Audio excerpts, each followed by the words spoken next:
सास का घूंघट पार्ट 3। अब तक हमने देखा कि देविका की हालत बहुत नाजुक है, लेकिन घर के आदमी उसे डॉक्टर के पास नहीं जाने दे रहे और जोगिंदर ने घर के मेन गेट पर बहुत बड़ा ताला लगा दिया है।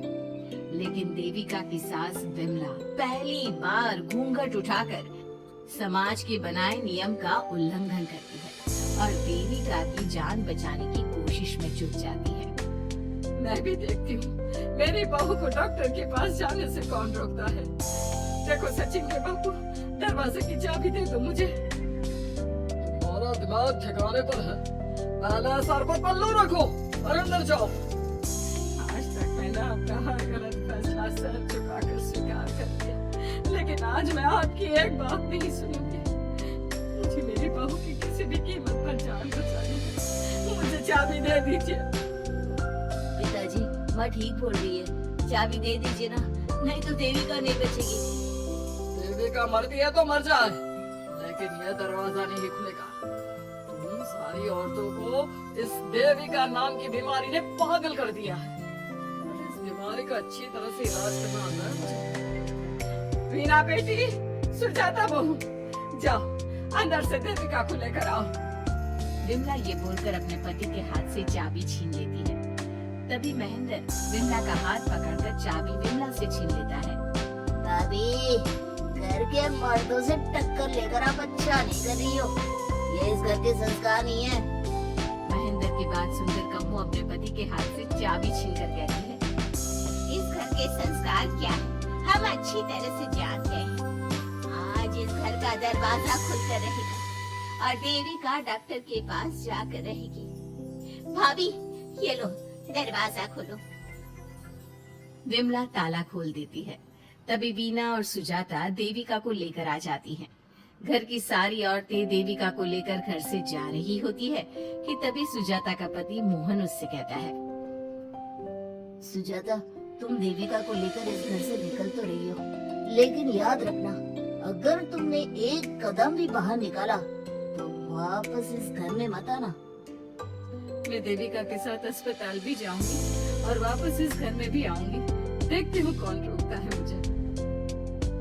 देखता हूँ कैसे इस घर के अंदर कदम रखती हो। हाँ, कौन तुम्हारी मदद करता है। कानून मेरी मदद करेगा और कारट के दरवाजे हर नागरिक के लिए खुले हैं। मोहन को अपनी पत्नी से इस तरह बात करता देख कल्याण वीना से कहता है, मीना, तुमने देविका का साथ देकर अच्छा नहीं किया। अगर तुम अभी भी इसके साथ गई तो अपना और मेरा रिश्ता खत्म समझना।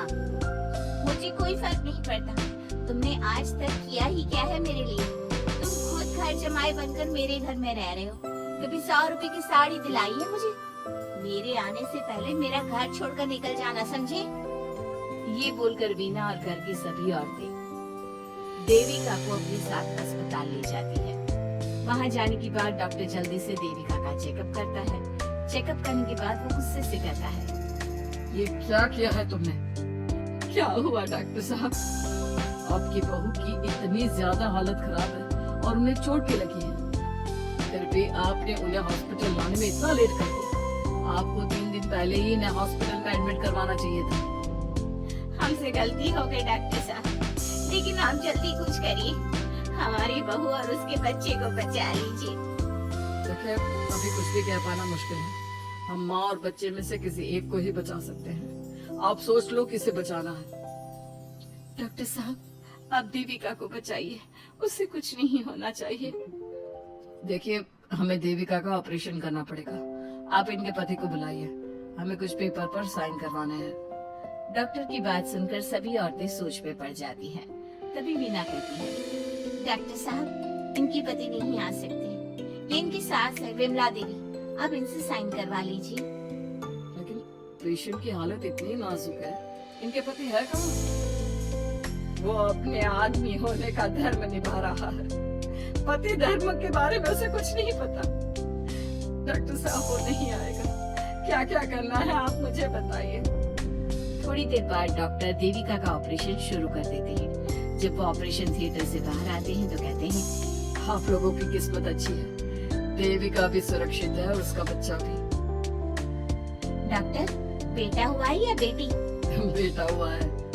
सब लोग बहुत खुश होते हैं। कुछ दिन तक देविका उसी हॉस्पिटल में रहती है और उसके ससुराल की औरतों ने उसका बहुत ध्यान भी रखा। अब देविका कुछ हद तक ठीक हो गई। डॉक्टर ने देविका को घर जाने की इजाजत दे दी, लेकिन सभी सोच में पड़ गए। हम भाभी को घर ले तो जाएंगे, लेकिन माँ आपको घर का माहौल पता है ना, देविका भाभी अभी पूरी तरह से ठीक नहीं हुई। भाभी वहाँ आराम नहीं कर पाएंगी और पता नहीं घर के सारे आदमी हमारे साथ क्या करेंगे। माँ, क्या हम डॉक्टर से बात करके देविका को थोड़े दिन और यहाँ नहीं रख सकते? जब वो पूरी तरह से ठीक हो जाएगी तो उसे यहाँ से ले जाएंगे। ये बात सुनकर वृंदा सोच में पड़ जाती है। तभी कप्पू कहती है, तुम दोनों ठीक कह रही हो, मैं अभी डॉक्टर से बात कर लेती हूँ। कम्मो डॉक्टर से बात कर लेती है और देविका कुछ दिन में बिल्कुल ठीक हो जाती है। देविका अपने बच्चे को गोद में लिए बाकी औरतों के साथ अपनी ससुराल जाती है, लेकिन घर के सभी आदमी उन्हें दरवाजे पर ही रोक देते हैं। खबरदार, तुम में से कोई भी औरत अगर घर के भीतर घुसी, अगर तुम घर में कदम रखोगी तो घर अपवित्र हो जाएगा। घर हमारे कदम रखने से अपवित्र नहीं होगा, बल्कि आपकी गंदी सोच की वजह से घर क्या, अरे पूरा समाज अपवित्र हो रहा है। सुजाता, मैंने मना किया था ना घर से बाहर जाने के लिए। अब एक काम कर, जैसे यहाँ आई है वैसे ही यहाँ से सीधा अपने मायके लौट जा। क्यों जी, क्यों चली जाऊँ मैं अपने मायके? मैं जब तक चाहूँ यहाँ रह सकती हूँ। अगर आपने मुझे इस घर में आने से रोका तो मैं आपकी पुलिस में शिकायत कर दूंगी। टीना, इन सब की तरह तुम्हारा भी दिमाग खराब हो गया है। अब मैं तुम्हें बिल्कुल बर्दाश्त नहीं करूंगा। तुम्हें ऐसी सजा दूंगा कि तुम याद रखोगी। सजा बाद में देना, पहले मेरे घर से बाहर निकलो। खुद पूरी जिंदगी में एक घर नहीं खरीद पाए और मुझे सबक सिखाने की बात बोल रहे हो। देखो बिना, तुम इस घर की बेटी जरूर हो, लेकिन कल्याण इस घर में ही रहेगा। उसने बहुत कुछ किया है इस घर के लिए, लेकिन तुम अब यहाँ नहीं रह सकती। क्यों नहीं रह सकती? इस घर पर मेरा उतना ही हक है जितना सचिन का। देश के कानून ने मुझे ये हक दिया है। अगर मैं चाहूँ तो कोर्ट का सहारा लेकर इस जायदाद का आधा हिस्सा ले सकती हूँ। और हाँ कल्याण, तुमसे तलाक भी ले सकती हूँ। वीना, देविका के साथ रह रहकर तुम्हारा दिमाग भी खराब हो गया है। और कम्मू, मैंने तुमसे कितना मना किया, घर से बाहर मत जाओ, देविका की मदद मत करो, लेकिन तुमने मेरी एक नहीं सुनी। अब तुम इस घर से और मेरी जिंदगी से चली जाओ। ये कदम उठाकर तुमने बिल्कुल अच्छा नहीं किया। ये कदम तो मुझे उस समय उठाना चाहिए था जब मैं माँ बनने वाली थी। आपके झूठे अहंकार और गलत नियमों की वजह से मैंने अपने 2 बच्चे खो दिए। अगर उस समय मैं दाई अम्मा से इलाज ना कराती और हॉस्पिटल चली जाती तो सचिन के बराबर मेरे भी 2 बेटे होते। सभी पति इस बात पर अड़े हुए थे कि वो अपनी अपनी पत्नियों को घर के अंदर नहीं आने देंगे। देविका बहुत देर तक सबकी बातें सुनती रही। फिर उसने अपने पति से कहा, सचिन, तुम्हारे घर के आदमियों की बात तो मैंने सुनी, अब तुम बताओ तुम्हारा क्या फैसला है? देविका, मुझे माफ कर दो, मैं तुम्हारे लिए कुछ नहीं कर सकता। मैं मजबूर हूँ। मुझे पता था सचिन, तुम्हारा यही जवाब होगा। मुझे अपने आप पर हैरानी है कि मैंने बिना रीढ़ की हड्डी वाले आदमी से प्यार ही क्यों किया, शादी क्यों की। अब मैं आप सबसे बस आखिरी बार पूछ रही हूँ, तुम हमें अंदर आने दे रहे हो या नहीं, या मैं पुलिस को फोन करूँ?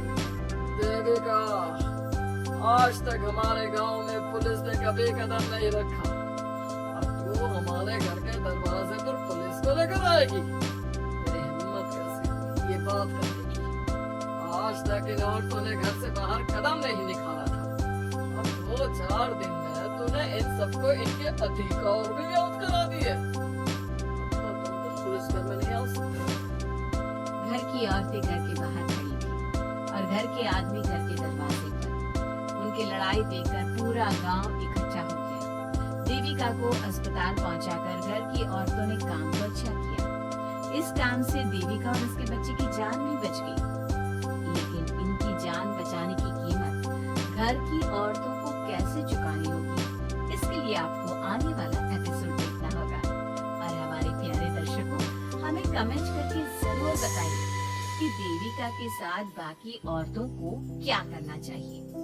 क्या उन्हें घर के अंदर जाने के लिए संघर्ष करना चाहिए या फिर वो घर छोड़कर चले जाना चाहिए?